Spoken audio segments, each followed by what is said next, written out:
if I had known that Prince Andrew was lying when he said that he had not severed relations with Jeffrey Epstein, I would not have defended him. He could have simply said, even if I did was supposed to have slept with her, I committed no crime and there's no big deal about it. She was, by her own account, a 17-year-old prostitute.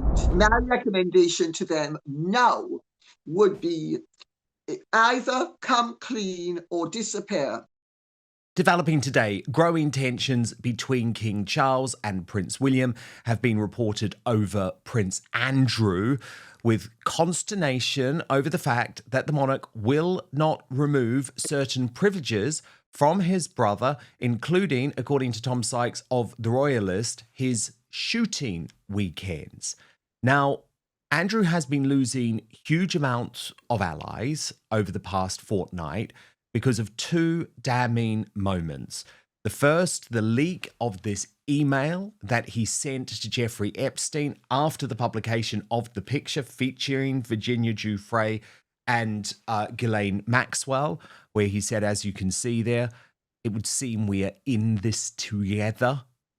Let's keep in touch. We'll play some more soon. An email, not just mortifying in its language, but also something that blows up Andrew's long-held alibi that he put forward in, for example, the interview with Emily Maitlis. And now more recently, the Virginia Giuffre autobiography, released from Beyond the Grave months after her suicide, where she goes into the most detail yet about her intimate or allegedly intimate moments with Prince Andrew. Now, you know, I've always been pretty moderate on this issue. I don't trust and never trusted everything that Virginia Giuffre said.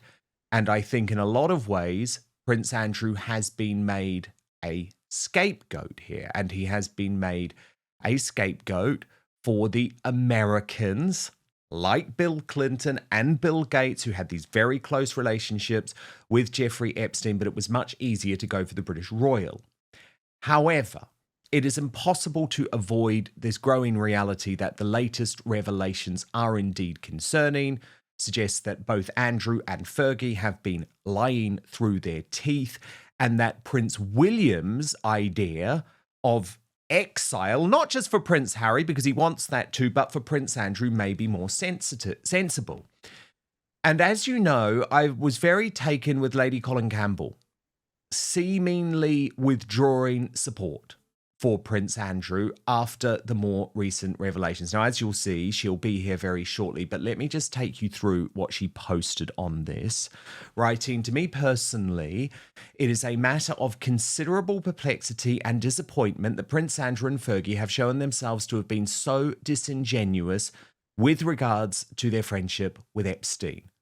I appreciate that they felt trapped in an invidious position from which they needed to extricate themselves with what we can politely call finesse. But the emerging two-facedness of the couple is showing how foolish they truly were.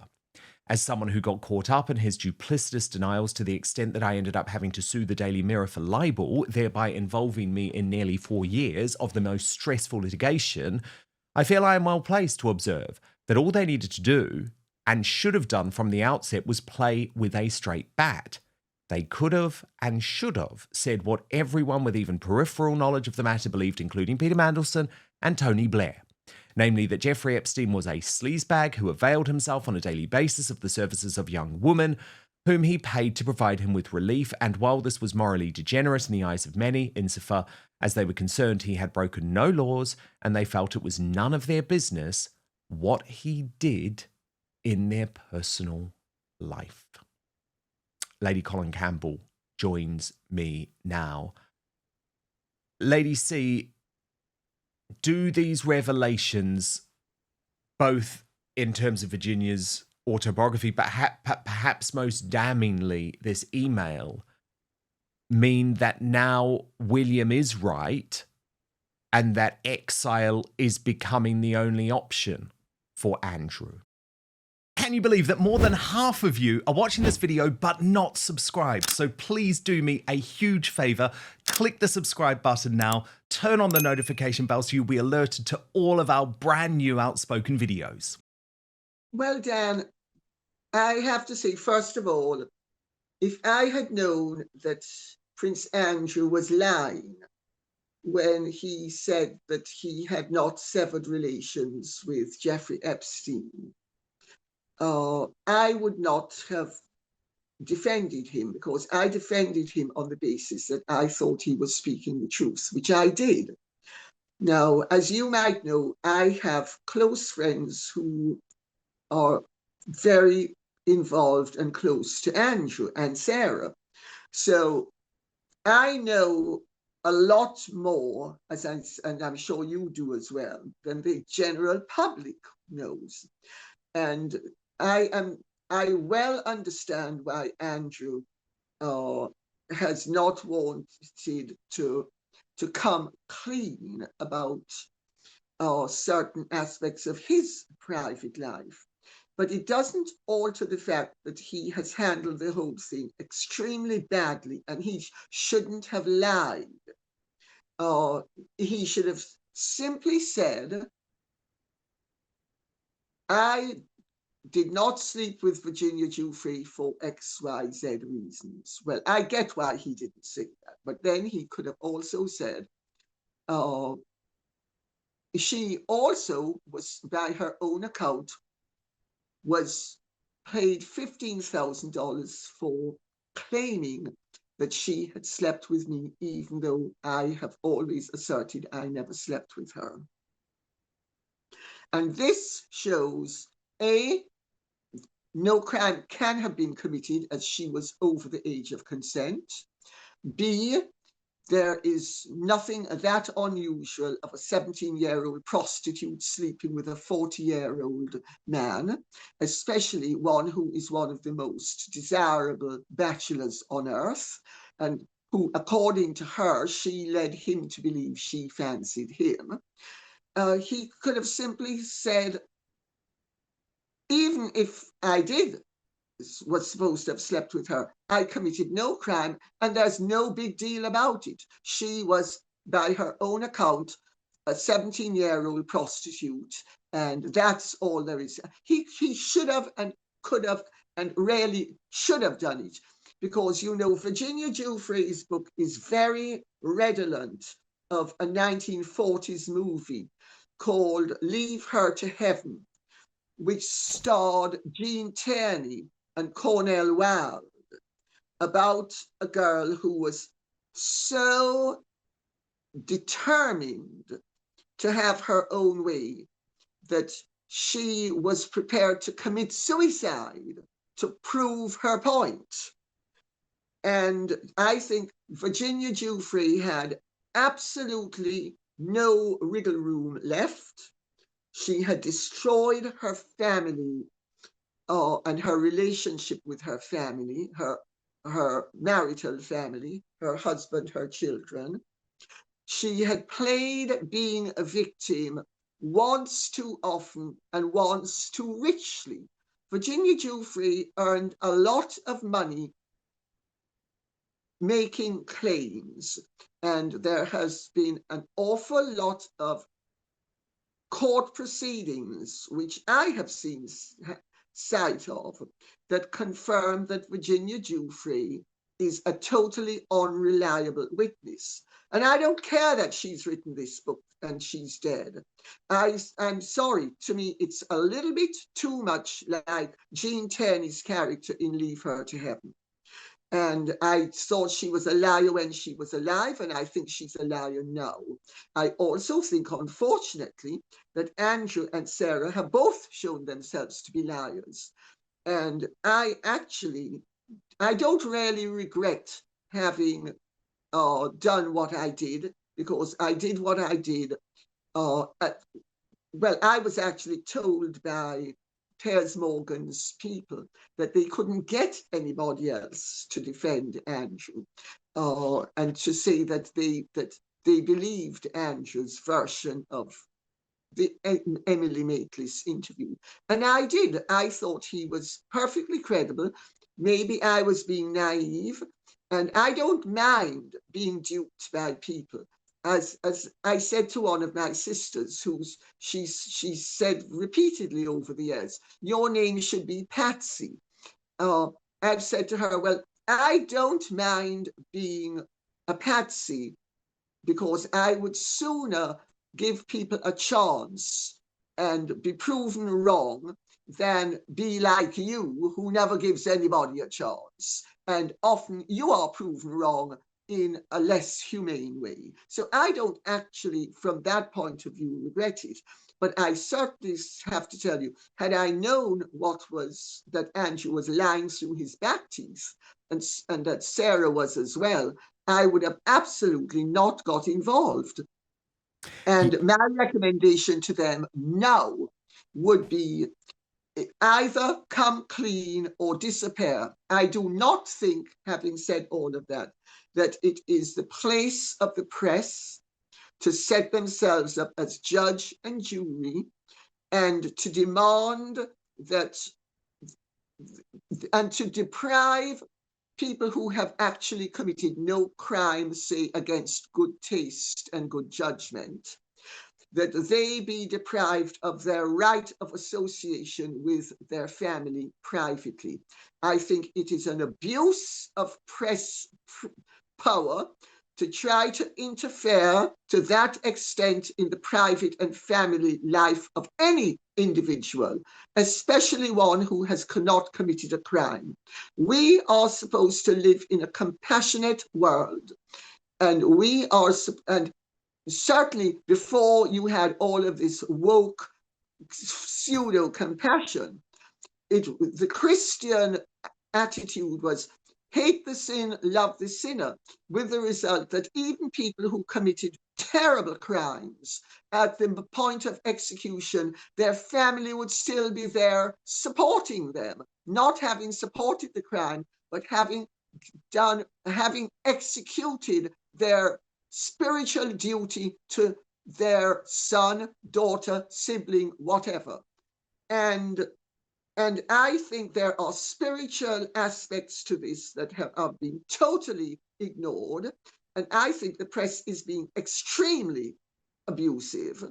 And it's none of their business whether Andrew is allowed to shoot. It's an impertinence, as far as I can see, aside from being an abuse, that the press would say, well, because Andrew has lied, and I've got news for you. Most people caught in a very awkward situation, as he was, and indeed Sarah was as well, most people would lie. I mean, have they said that Hugh Edwards should be stripped of his pension? Have they said that Philip Schofield should have been stripped of his pension? Have they said that Rachel Reeves, or whoever the hell, it's not Rachel, is it Rachel? No, the Angela other Rayner. one. Angela Rayner should, are they saying that these people should not have any support from any member of their family? No, they're not. I think they are. I think the press itself is being abusive and overreaching. And I think there are moral and ethical issues at stake here, as well as civil rights issues that are being totally ignored. And that's my take on it. So I don't know. Well, I've got a couple of things to pick up on. I mean, the argument from people close to King Charles is that if you take away Prince Andrew's shooting privileges, which I think he has at Sandringham, not even at Balmoral and Windsor. Yeah, if you take them away, right, what does this man actually have to live for whatsoever? And the thing about Andrew is that compared to Harry and Meghan, which are viewed as a bigger problem, by the way, at Buckingham Palace, and people might not like that, and I know Tom Sykes doesn't like that, but that is the reality, because Andrew has withdrawn from public life. But first, the number one worst fruit for your waistline. Look, are you turning healthy fruits into highly unhealthy fruits without even realizing it? Fruit can be one of the healthiest things you can put into your body. but the majority of Americans are guilty of making this single mistake that can counteract all of the health benefits of fruit. Some fruits can help with occasional constipation, reduce bloating, and even help burn calories. Others can wreak havoc on your digestive system and energy levels. Now, I came across this viral presentation from world-renowned heart surgeon Dr. Stephen Gundry that showcases the 3 fruits to stop eating today. It was shocking. I had no idea. And after finding it out, I've stopped eating these 2. I'm going to put a link for you all to watch it because I want you all to gain this information. I think it's truly important, actually. You can go watch it right now at thehealthyfat.com/outspoken. That's thehealthyfat.com/outspoken. I've also linked it in the description box below this video too, or if you're watching on YouTube or Rumble, you can just click on the QR code on screen or hold up your phone, to the QR code. You know how it works. Oh, and by the way, eliminating these fruits could forever change the way we help increase energy levels, decrease brain fog, support digestion, and even lose weight. So make sure to click on the link below or go to thehealthyfat.com/outspoken to find out now. Dr. Gundry has lost 70 pounds himself using his research and has kept the weight off for over 20 years and counting. His digestive issues are gone. His health is fantastic. He feels younger today than he did in his 40s. His video has been watched by over 20 million people to date. You can watch and learn more about it at thehealthyfat.com/outspoken. Just click on the link in the description box below this video. But now, back to the show. He went to a private funeral, and I know the choreography was very unfortunate, and it was unfortunate for William, and it was terrible that Andrew was such a buffoon that he cracked that joke. I mean, it was so bad. But he has fundamentally withdrawn from public life. So that's the first thing I wanted to say. Second thing I wanted to say about the Virginia Giuffre issue is that I don't regret my position at all on this, because Virginia Giuffre, and of course I have sympathy for what she went through in her life, especially her early life, but she was a proven liar, Lady C, on multiple occasions. And it is just worth spelling out some of those. So, for example, she initially claimed, Lady C, that she was 15 when she was approached by Ghislaine Maxwell at Mar-a-Lago. Now, that is a critical point, right? But actually, the employment records from Mar-a-Lago actually confirmed that she was 17. So 15 and 17, given the context of this case, that makes a real big difference. The Alan Dershowitz case is incredibly important. This is a very famous law professor, and she claimed that she had been trafficked to Dershowitz by Epstein in a 2014 court filing. She had to drop that lawsuit, admitting that it was a confusion with another individual, given that Dershowitz had countersued her for defamation, and she had to publicly admit regret for that error. She is also said to have fabricated one of the meetings with Prince Andrew. This was in 2014 at a ranch in Santa Fe, and she did acknowledge committing perjury in that specific filing, although she maintained the core abuse allegations were true. And then, of course, Lady C, just before her death, she had posted on social media claiming that she had been in this very serious collision with a bus and indeed was days from death. And again, that proved not to be true. So even though this book is very slick, don't get me wrong, Lady C, it is a very, if everything in this book were true, it's utterly damning for Prince Andrew. But unfortunately, I just don't think it is. What it is it's a very slickly produced book, which is beautifully written by professionals who know that they need to make this woman look as credible as possible, because, of course, it was intended to be released when she was alive. And just the final point I would make, Lady C, is, of course, Andrew did want to defend himself in court, but the entire royal establishment came down on him like a ton of bricks and said, this will destroy your mother's platinum jubilee. You cannot do this. You have to settle. And so he was damned in one way damned in the other way, because then he never defended himself in court in order to preserve his mother's jubilee. But now people say, well, you paid her off. Well, yes, he did. He did pay her off using the Queen's mother, but he didn't admit to doing anything wrong. And not the 12 million that he's alleged to have paid her off either. No, and there was no admission of guilt on his part. You know, so it's difficult, isn't it?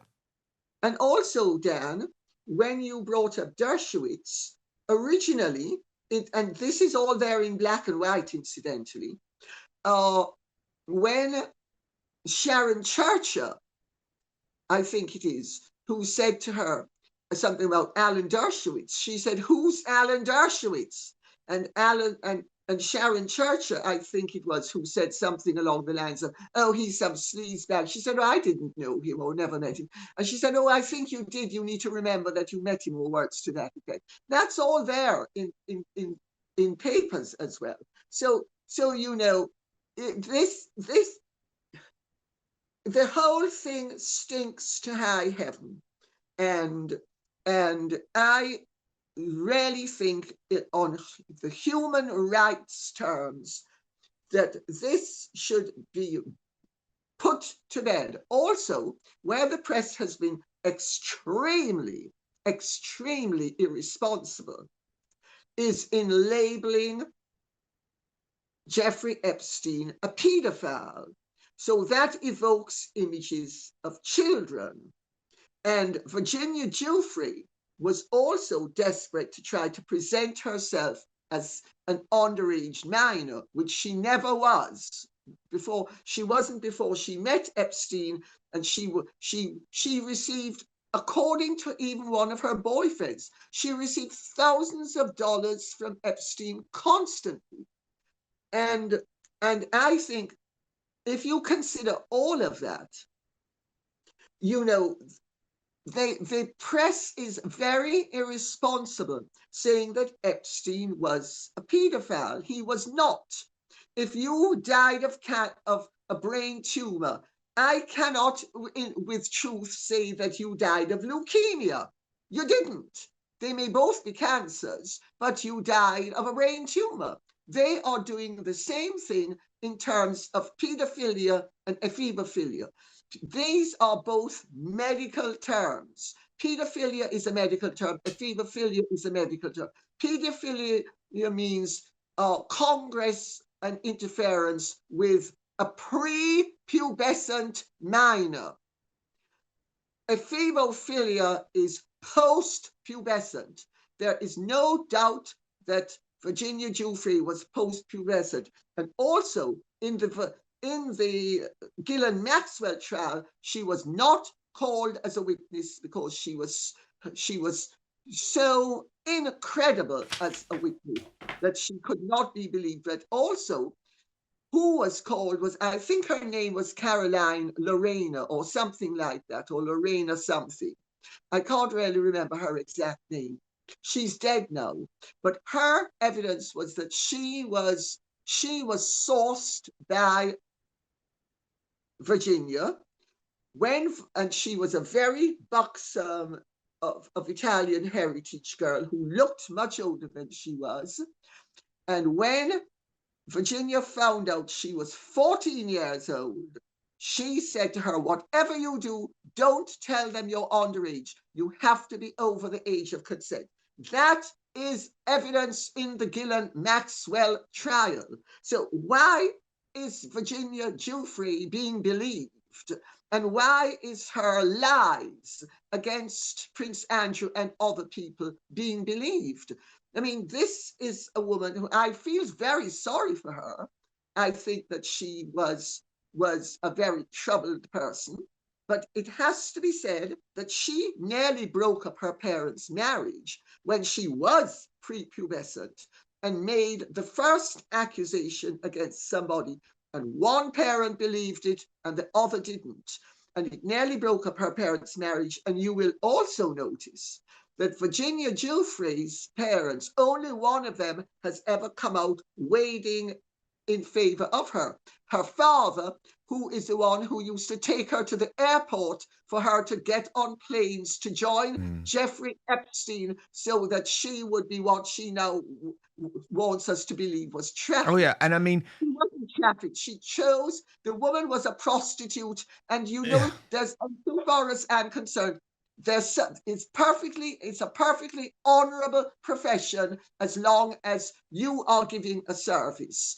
And it's the second oldest profession in the world. It's very, as far as I'm concerned, it has honor as long as you don't do what Virginia Giuffre did, which was then spin around and use it Yeah, to years later. victimize people who were not your victims. I'm sorry. I think the whole thing stinks to high heaven. And I think practically nobody comes out of this with any credit whatsoever. No, it is awful. And she does admit in her book that she went and she engaged in the sexual activity with Jeffrey Epstein and Ghislaine Maxwell. Her claim is that it was because she was abused as a child, and so that's why she did it. I think the problem, Lady C, and this is probably unrecoverable for Andrew, is that he did seem to get off on the fact that she was of a similar age to his daughters. And of course, for a lot of people, given Andrew's shocking behavior over the past couple of years, as you say, in terms of the lies around this, it's just too much. And of course, it is a very tricky position for Prince William and King Charles. But what I think is good is that we have at least had an honest conversation about it without the hysteria. Because have you noticed, none of the mainstream media can do that in this country. There is only ever hysteria when it comes to Andrew. And actually, there are facts here, and there are lives here, and there do remain innocent people here. And let's have a sensible conversation. I'm really grateful we've been able to do that today. Lady Colin Campbell, and of course, for many more sensible conversations, you've got to become a member of Lady Colin Campbell's brilliant YouTube channel for lots of brilliant royal analysis and her takes on the news as well. And for first access to our Royal Uncancelled After Show, do sign up to my Substack at www.outspoken.live. Thank you so much.